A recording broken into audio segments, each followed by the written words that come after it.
एक बार भगवान बुद्ध के पास एक आदमी आता है। आदमी के चेहरे पर उदासी साफ साफ नजर आ रही थी।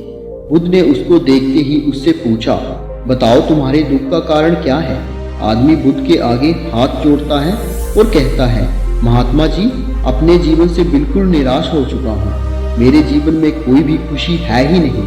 जो सोचता हूँ वे कभी होता ही नहीं। पढ़ाई कर रहा था तब सोचता था कि अच्छे से पढ़ाई करूँगा तो अच्छी नौकरी मिलेगी और ज़्यादा पैसे कमाकर माँ बाप के लिए एक घोड़ा गाड़ी खरीद लूँगा। अपनी पत्नी और बच्चों को प्रवास कराऊँगा। लेकिन अच्छे से पढ़ लिख कर भी नौकरी मिली तो सही, लेकिन इतने पैसे नहीं मिलते जिनसे ये सारी इच्छाएं पूरी कर सकूं। जैसे तैसे सिर्फ खाने पीने का इंतजाम हो पाता है। काम पर जाना और घर आना, बस यही मेरी जिंदगी बन चुकी है।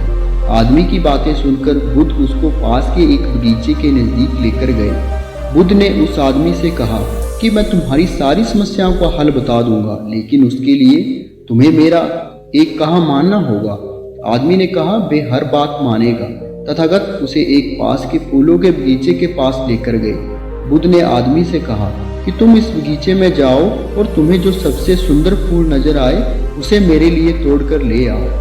बस एक बात ध्यान में रखना कि तुम बिल्कुल सीधे चलते हुए फूलों को देखना है और जो सुंदर फूल लगे उसे चुनकर लाना है। एक बार जिस फूल के आगे तुम निकल गए उसे तुम पीछे मुड़कर नहीं तोड़ सकते।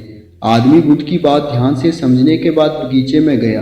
आदमी को बगीचे में प्रवेश करते ही कई सारे सुंदर फूल दिखाई दिए, लेकिन आदमी ने उनमें से एक भी फूल नहीं तोड़ा, क्योंकि उसे विचार आया कि हो सकता है आगे इनसे भी ज्यादा सुंदर फूल मिले। अधिक सुंदर फूल की आशा में आदमी बगीचे के अंतिम छोर तक पहुंच गया। अब हालत यह थी कि बगीचे के अंतिम छोर पर कुछ फूल तो थे, लेकिन सारे सूखे हुए थे। आदमी को काफी पछतावा हुआ कि उसने पहले ही कोई सुंदर फूल क्यों नहीं तोड़ लिया। उस आदमी के पास अब सूखे हुए फूल में से फूल तोड़ने के अलावा कोई रास्ता नहीं बचा था। उसने एक सूखा फूल तोड़ा और बुद्ध के पास वापस लौटा।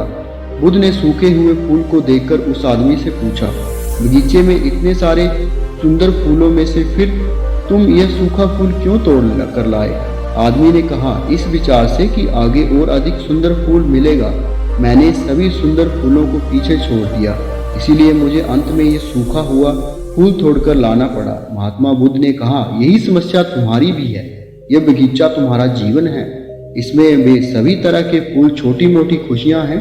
तुमने ज्यादा बड़ी खुशी की आश में इन सभी छोटी बड़ी खुशियों को पीछे छोड़ दिया। घोड़ा गाड़ी पाकर शायद तुम्हारे माता पिता इतने खुश ना हो जितना तुम उनके पास बैठकर उनसे बातें करोगे, उनकी सेवा करोगे, तब होंगे। किसी बड़े पर्यटन स्थल पर जाकर तुम्हारे बीवी बच्चे खुश हो सकते हैं, लेकिन उनसे भी ज्यादा खुश वो तब होंगे जब तुम उनके साथ समय बिताओगे, उनसे प्यारी बातें करोगे, उनके साथ खेलोगे, उनके साथ अपने मन की बात साझा करोगे। महात्मा बुद्ध की बातें उस आदमी को समझ में आ गई और उसकी विचारधारा बदल गई। वह अपने उसी पुराने जीवन में खुश रहने लगा जिसमें वह पहले दुखी रहा करता था। दोस्तों, यही तो है, हम भी अपने जीवन में करते हैं। हमारे पास जो है उसका महत्व नहीं समझते और फिर कुछ और ज्यादा पाने की आस में जो है उसका भी आनंद या सुख लेना भूल जाते हैं। और जब समय बीत जाता है तो हमें लगता है कि हमारे जीवन में कभी सुख या खुशियां आई ही नहीं थी।